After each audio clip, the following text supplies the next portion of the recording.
Zyrja për Kosovë dhe Metohi njoftoi se grafitet që glorifikojnë UÇK-n u shfaqën në Gorazhdevsk këtë mëngjes dhe se kjo është pasojë e politikës nxitëse dhe antiserbe Albin Kurtit, por që policia e Kosovës me sa duket nuk ka vullnet dhe vendosmëri për të hedhur dritë mbi këto incidente të tilla. Shtohet se ky nuk është incident i izoluar sepse grafite me të njëjtë përmbajtje u shfaqën në disa vende të tjera, veçanërisht në hyrjet e fshatit në ditën e mëparshme. Zyra vlerëson se qëllimi i incidenteve të tilla është që të shqetësojë serbët dhe t'i detyrojë ata që të largohen nga vatrat e tyre. Qipro ja mbështet integritetin territorial dhe sovranitetin e Serbisë, theksoi presidenti i këtij vendi Nikos Christodoulidis në fillim të takimit me presidentin e Serbisë Aleksandar Vučić. Presidenti Vučić falenderoi mysafirin për faktin se Qipëria mbështet integritetin territorial të Serbisë dhe respekton Kartën e Kombeve të Bashkuara. Vučić tha gjithashtu se është thellësisht mirënjohës ndaj Qipros për mbështetjen e rrugës europiane të Serbisë dhe zhvillimin e bashkëpunimit dypazh në fusha të ndryshme.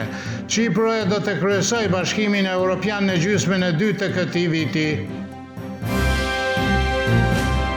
Ministri i Punëve të Jashtme i Serbisë Marko Đurić u takua me të dërguarin evropian për dialogun midis Beogradit dhe Prishtinës Peter Sorensen, i cili ndodhej për një vizitë një ditore në Beograd. Drejtori i Zyrës për Kosovë dhe Metohi dhe kreu i ekipit negociator të Beogradit Petar Petković u takua gjithashtu me të dërguarin evropian për dialog. Para vizitës së tij në Beograd, Sorensen dje ishte në Prishtinë ku u takua me kryenegociatorin e Prishtinës dhe zëvendës kryeministrin Besnik Bislimi. Politikologu Ognjen Gogić vlerësoi se Kosova po paguan çmimin për lëvizjen e njëanshme të Albin Kurtit sepse për shkak të një politike të tillë nuk ka vullnet në Bruksel për të hequr sanksionet ndaj Prishtinës, edhe pse arsyet themelore për futjen e masave kanë humbur kuptimin e tyre ndërkohë. Drejtori i Institutit për Studime Europiane Slobodan Zečević vlerësoi se refuzimi i Brukselit për t'i dërguar Prishtinës një pyetësor për negociatat për antarësim në Bashkimin Evropian është një levë presioni mbi autoritetet e Kosovës për të formuar asociacionin e komunave serbe, i cili deri me tani nuk ka sjellë rezultat. Analisti politik Shkelzen Maliqi tha se Kurti nuk ka arsye të jetë i zemëruar me Bashkimin Evropian dhe faktin që sanksionet nuk kohoqen ndaj Kosovës pasi ai vetë është fajtor dhe për këtë injoron kërkesën në lidhje me asociacionin e komunave serbe. Për 6 herë rresht seanca konstitutive e mbledhjes së 9 të Parlamentit të Kosovës u ndërprej në Kuvendin e Kosovës në Prishtinë pasi kandidatja e vetëvendosjes për kryetare të Kuvendit Albolena Haxhiu as këtë herë nuk mori mbështetjen e të pakteve 61 deputetëve. Ashtu si në përpjekjen e mëparshëm 57 deputet votuan pro, 47 ishin kundër dhe 3 deputet abstenuan.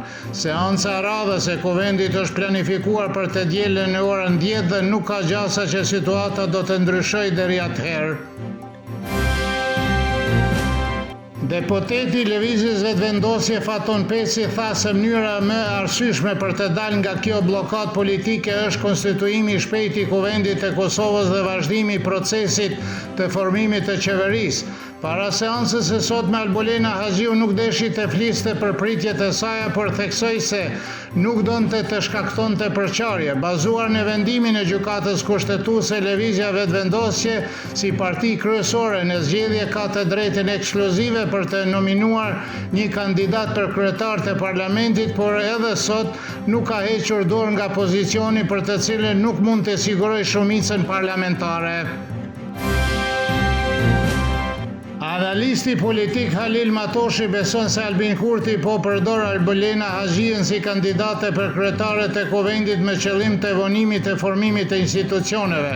shkruan Front Online, një antar i Aleancës për Ardhmërinë e Kosovës dhe ish kandidat për deputet, Artën Demhasaj, i tha të njëjtës media se Albin Kurti nuk është në gjendje të formojë qeverinë edhe nëse merr shumicën me 261 deputet.